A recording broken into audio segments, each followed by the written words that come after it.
The song the North forgot doubt in the age before the northern seas were given names.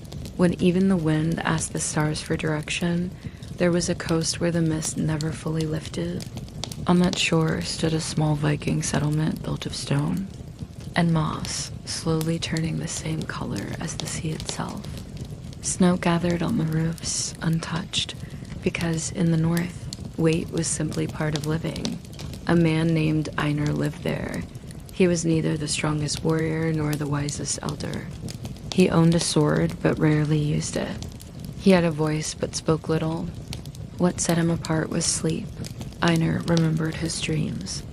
When he woke, they did not fade like fog but lingered, heavy and slow. Sometimes for days, the villagers did not know whether this was a curse or a whisper from the old gods. They did not ask. In the north, some things were not meant to be questioned. One night, when the moon laid a silver path across the sea, Einar heard a song in his dream. It was not a human voice, nor an animal's. It was as if stone was singing and ice was answering. There was no rhythm, only persistence. One word was repeated again and again, remember. When Einar awoke, his heart was calm. There was no fear, only a deep, steady silence within him. The fire had gone out, the village slept, but the sea was awake.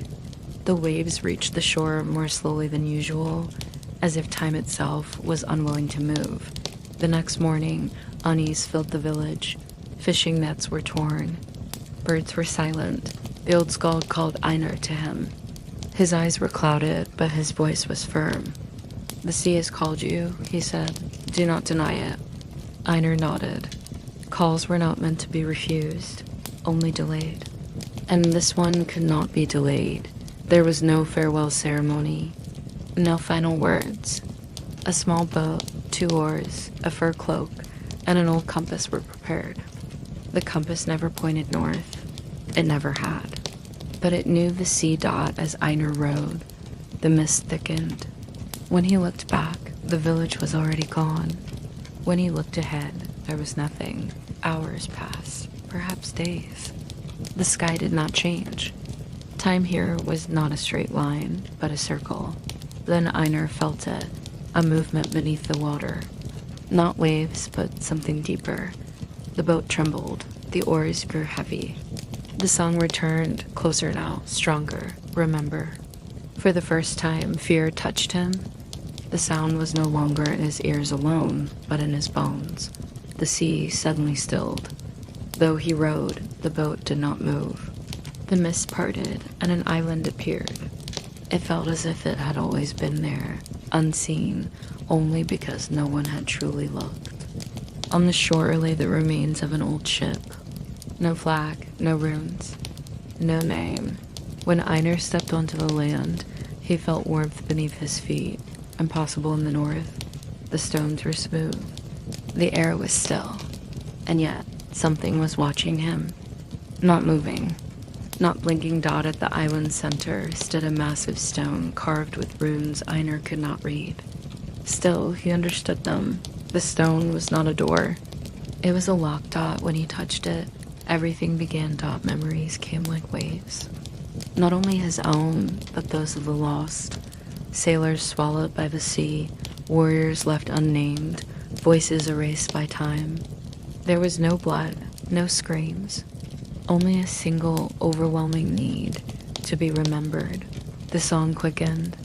The island trembled. The sea rose. If Einar had pulled his hand away, it would have ended. But he did not, because he understood.